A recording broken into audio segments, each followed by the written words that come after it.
Vidyasri Subramaniam thought for the day. 1999 ஆஸ்திரேலியாவில் நடந்த ஒரு கதை. ஒரு ட்ரக் டிரைவர், அவர் பேர் பில் மார்கன்.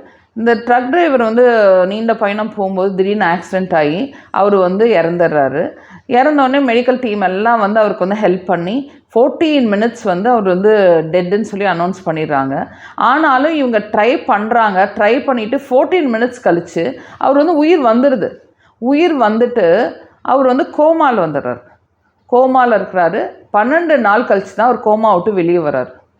அவர் வெளியே வந்தோடனே எல்லாருமே ஷாக் ஆகிடுறாங்க. 14 மினிட்ஸ் இவர் டெட்டுன்னு அனௌன்ஸ் பண்ணிடுறாங்க. அதுக்கப்புறமே இவங்க எப்படியோ இன்னும் கொஞ்சம் ட்ரை பண்ணும்போது அவர் உயிர் வந்தது. உயிர் அவர் கோமா ஸ்டேஜுக்கு போயிடுறாரு. கோமா ஸ்டேஜ் போயிட்டு 12 நாள் கழித்து முழிச்சு வந்துடுறாரு. முழிச்சு வந்ததுக்கப்புறம் இவங்கெல்லாம் ஒரே கொண்டாடுறாங்க. ஓகேயா, ஏன்னா இது அதிசயமான ஒரு விஷயம் அப்படின்னு சொல்லிட்டு எல்லாம் கொண்டாடும் போது இவர் சந்தோஷத்தில் போய் இவர் என்ன பண்ணுறாரு, ஒரு லாட்ரி டிக்கெட் வாங்குறாரு. ஒரு லாட்ரி டிக்கெட் வாங்கி திடீர்னு பார்த்தீங்கன்னா அவருக்கு லாட்ரியில் ஒரு கார் கிடச்சிருது.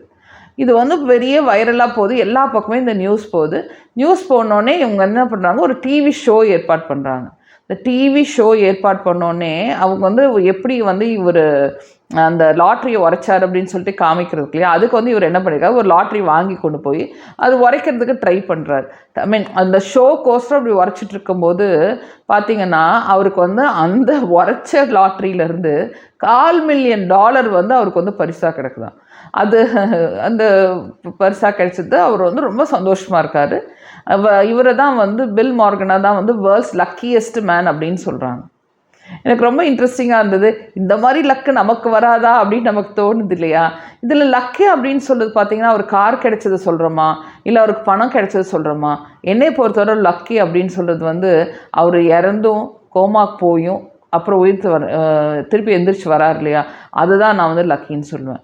ஏன்னா அவருக்கு செய்ய வேண்டிய வேலை இருந்தது. ஆனால் அவர் எந்த மாதிரி செஞ்சார், அந்த பரிசு அதெல்லாம் ஃபாலோஸ். நான் என்ன சொல்கிறேன்னா, லக் அப்படிங்கிறது நான் நம்பாத வார்த்தை. ஓகே, சிலவங்களுக்கு இது லக்கு தான். இந்த கருத்தையை பொறுத்தவரைக்கும் அவர் ஹீஸ் அ லக்கியஸ்ட் மேன். ஏன்னா அவர் செத்து பொழைச்சாரு, கார் கிடைக்குது, பணம் கிடைக்குது, டெஃபினட்டாக அவர் லக்கி தான். ஆனால் இது எத்தனை கோடி பேரில் இந்த மாதிரி எத்தனை பேருக்கு நடக்கும்.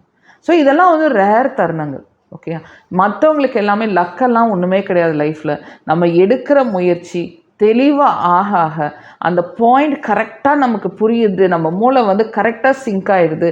நம்ம நினைக்கிறத கரெக்டாக அலைன் பண்ணி டியூன் பண்ணிட்டோம் அப்படின்னா கண்டிப்பாக எல்லாருக்குமே வெற்றி கிடைக்கும். ஸோ லக் அப்படிங்கிற வார்த்தையை நம்பி வாழ்க்கையில் ஏமாந்து போக வேண்டாம். இது வெகு சில பேருக்கு தான் கிடைக்கும். நம்ம எல்லாருக்குமே விடாமுயற்சியும் அந்த விடாமுயற்சினால் கிடைக்கிற புரிதல் தான் நம்மளோட வாழ்க்கையோட வெற்றியின் ரகசியம். ஓகேயா.